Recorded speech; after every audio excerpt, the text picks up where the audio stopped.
Friends, women's safety in urban spaces is certainly a concern, especially in the global south, given the plethora of criminalities and new criminalities that have emerged over a period of time.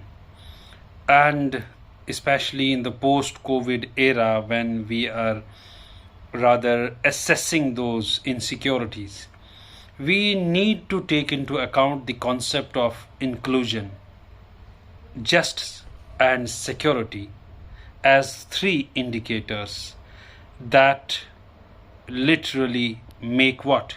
Women, Peace, and Security Index.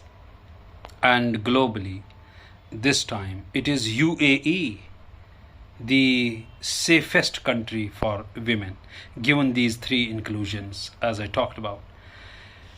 What we lack in urban spaces must be properly evaluated by urban planners, and building women friendly cities is certainly, working towards women's safety and gender inclusion in cities.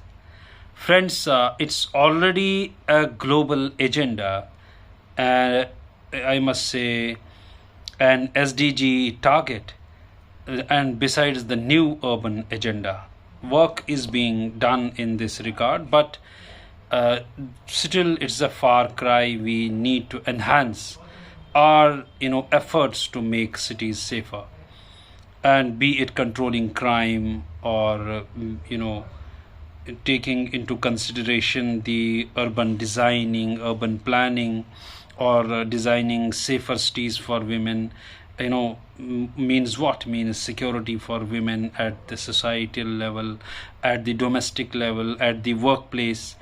And for that, I guess, before I talk about what should be done at the academic level, it should pay attention to women's psychological needs with a lot of public spaces, public space options, and it should take into consideration their relative privacy.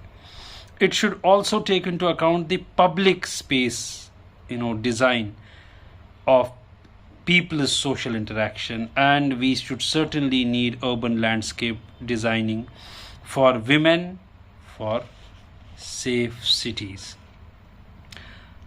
At the end, at the academic level, as I said, gender and urban studies is as a sub-discipline must be properly developed and must be taught to architects, must be taught to students of gender, sociology, social work, so that a sensitization is created, so that the young Indians get acquainted with these new terms and get to know the concept of safer cities for women. As I said, at the moment, UAE tops, and we still need many more efforts to reach to that index where UAE is. We will have to work towards inclusion, towards security in city spaces, towards safety. That must be the prime concern. As per reports, at the top level, this time in India, a few, a minuscule section of female officers in police reach to the top level, and 90% retire at the constable level. It needs women's involvement. If we have to make cities safer for women, women must be the prime stakeholder in that project. It cannot be done excluding women. We cannot make cities safer without women. They must be the equal stakeholders. And as I said, at the academic level, we will have to develop gender and urban studies as a sub-discipline, and it should be taught as a paper at the BA and MA level. And women need to be closely involved in urban planning and urban designing and in architecture, and inclusion would do that, because if we will not work towards inclusion, criminalities like Nirbhaya, gang rape way back in 2012 that shocked the world and rocked India, where by virtue of which, you know, certain sexual violence laws emerged in India.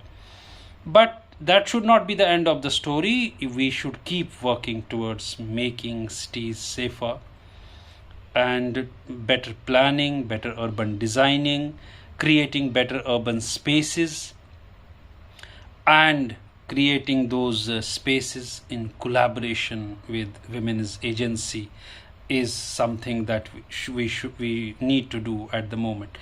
And lastly, as I said, urban landscape designing for women for safer cities must be taken into consideration, because building gender response and urban spaces and services is something that's important, and that we should be working towards will actualize the dream of creating safer cities for women.